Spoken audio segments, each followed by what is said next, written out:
Okay, picture this, right? You're at your desk, maybe staring at the screen, but the words, they just seem to blur. Your thoughts feel like they're wading through, I don't know, molasses. You're really trying to focus, but your brain is just not playing ball. Maybe you could chalk it up to a rough week, too much coffee, or maybe not quite enough sleep. And look, you're definitely not alone. This brain fog thing, it affects millions of people, but it's still one of the most, well, misunderstood symptoms out there, often overlooked. But here's where it gets really interesting and something we often miss. While chronic stress, yeah, it absolutely contributes, cortisol, messing with memory, disrupting sleep. Oh, definitely. Stress is a huge factor. Right. But it's actually rarely the root cause if the brain fog is, like, persistent, really hanging around. That's a key distinction. Yeah, stress might be the trigger, sure. But if we blame everything on it, we might be missing a much deeper story our health is trying to tell us. Yeah. So, okay, let's unpack that a bit. We talk about brain fog, maybe like it's just a bad day focusing. But what exactly is it, especially for someone who feels this, consistently? That's a great question. Because it's important to get clear, brain fog isn't really a medical diagnosis itself. Yep. It's more like a collection, a constellation of symptoms that stick around. We're talking about that real frustration trying to find the right word, Yeah, that tip of the tongue feeling, but all the time. Exactly. Or short-term memory just failing you, that mental cloudiness that, just won't lift, even after what feels like a full night's sleep. Right, still feeling foggy in the morning? Mm-hmm. Difficulty concentrating, obviously, and just generally feeling like your mental stamina, your processing speed is, well, reduced.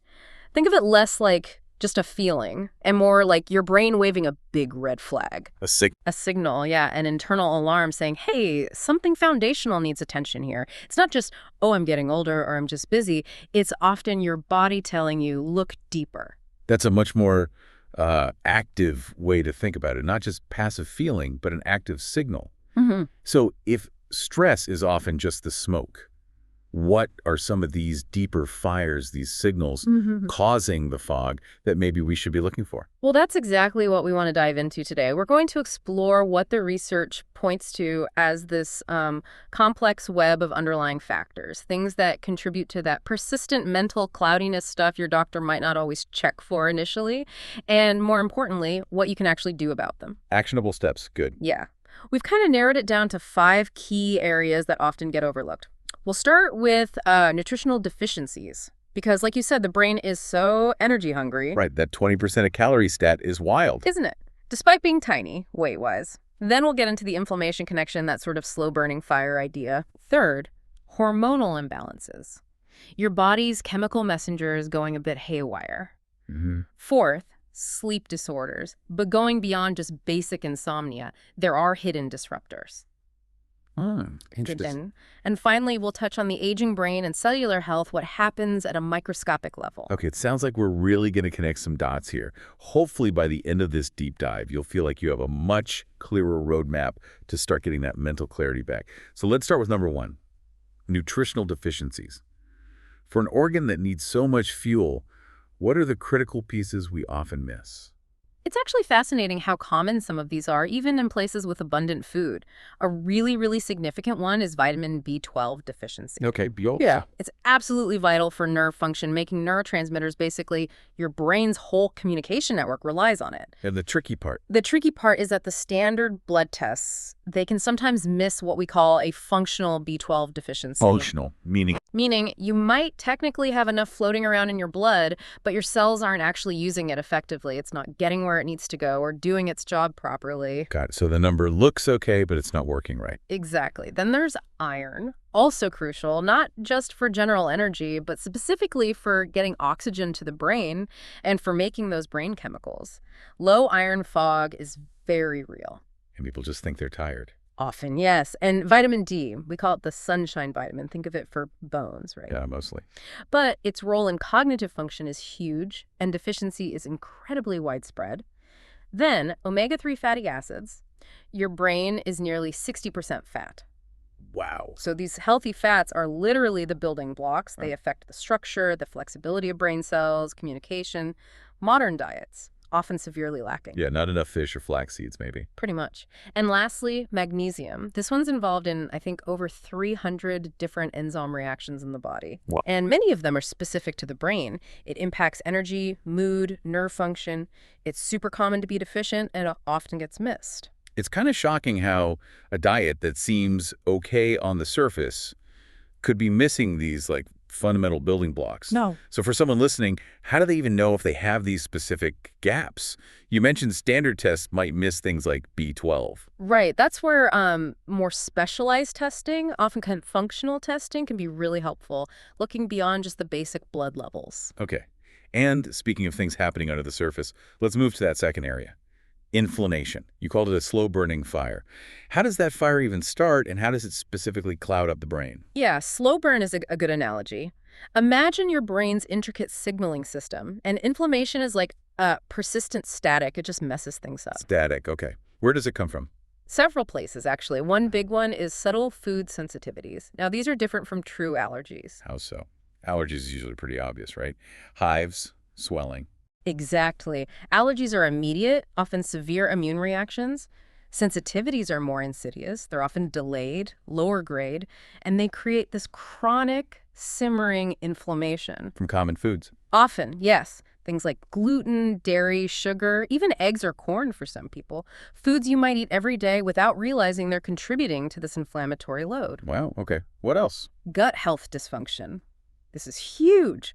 The gut-brain axis, that connection, is undeniable now. We hear a lot about that. Yeah, and for good reason. An imbalanced gut microbiome, not enough good bacteria, maybe an overgrowth of bad stuff, leaky gut.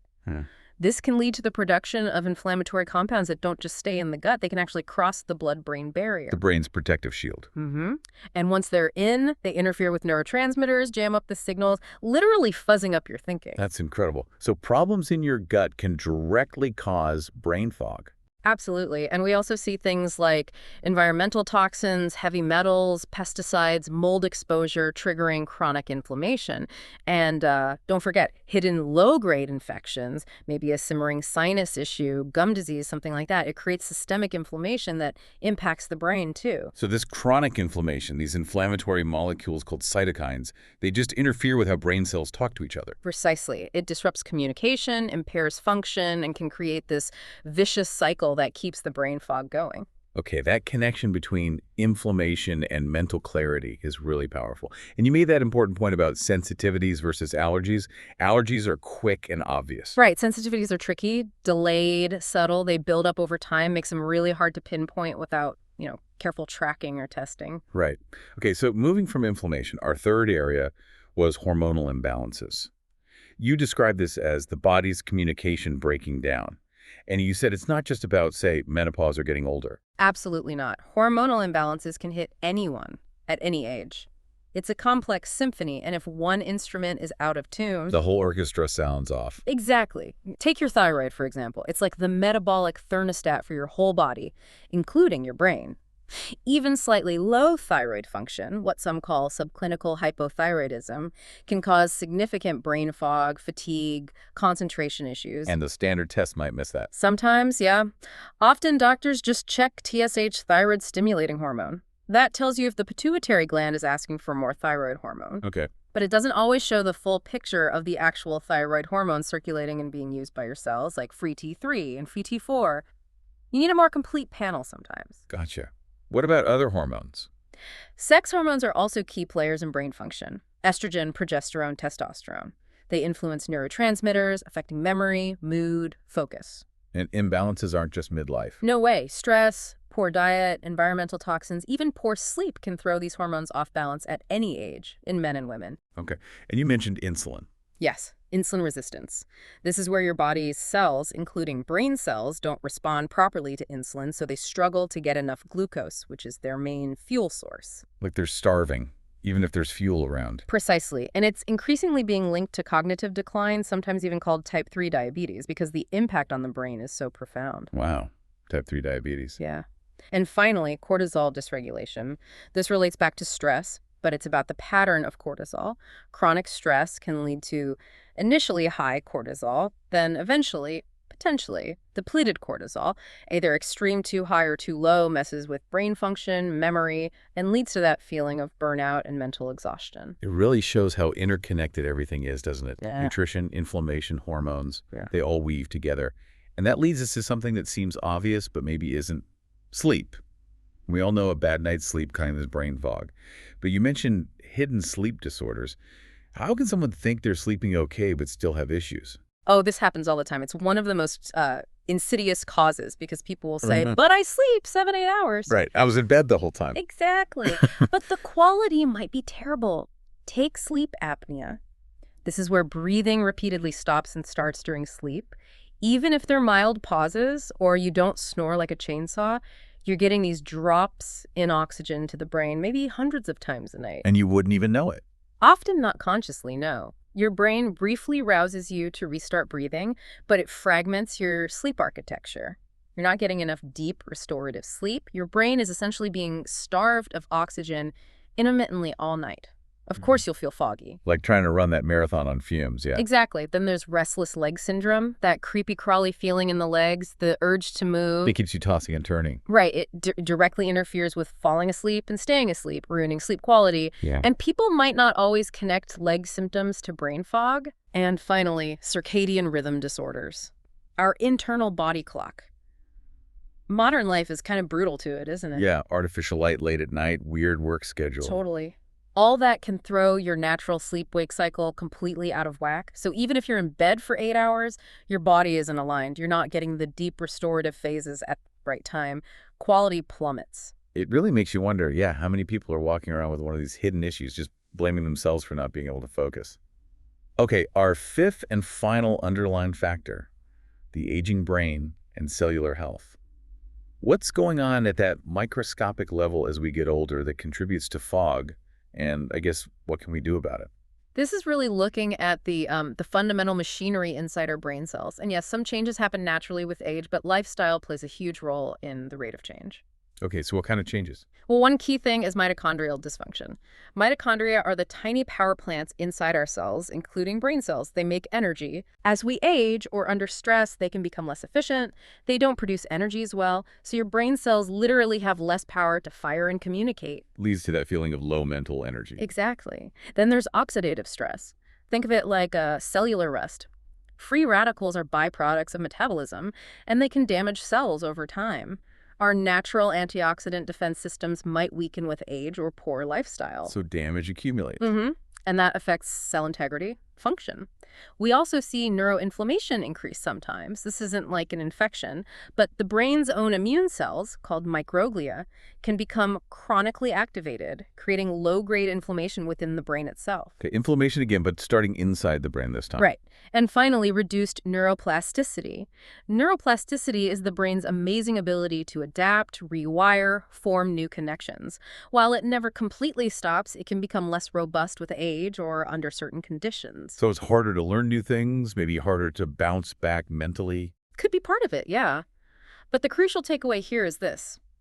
While these are age-related tendencies, they are massively influenced by our choices. Meaning brain fog isn't just an inevitable part of getting older.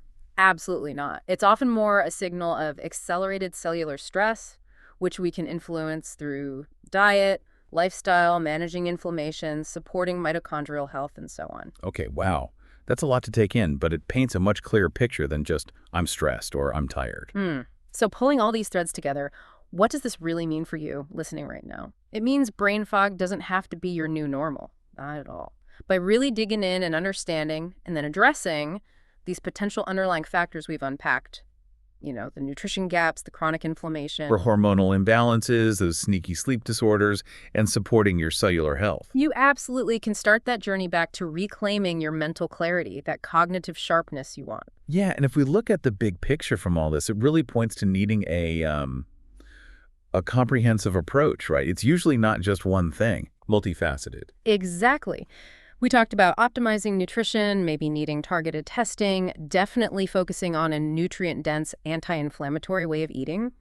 We talked about strategies to cool down that inflammation, identifying those food sensitivities, Mhm. really supporting gut health. Right.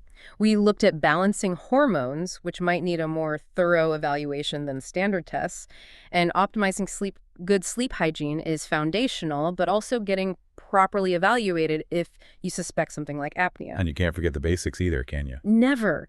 Those foundational lifestyle things, managing stress effectively, getting regular movement or exercise, staying socially connected, they build resilience in your brain. We even touched on some research looking at things like intermittent fasting or maybe cold therapy having potential benefits for cellular health and inflammation, too. So it's really a whole body, whole lifestyle approach. Yeah. And remember, recovering from brain fog, it's usually a journey, right? Not an overnight fix. Huh. The sources often talk about a phased approach, Mhm. maybe starting with some investigation in the first few weeks, tracking symptoms, maybe getting some tests, then moving into building those foundations, diet changes, sleep habits over a few months. Yeah, followed by fine-tuning, seeing what works best for you, and then ideally maintaining those healthy habits long-term. It really requires patience with yourself, taking it one step at a time. Absolutely. And that brings up a really important point, a caveat.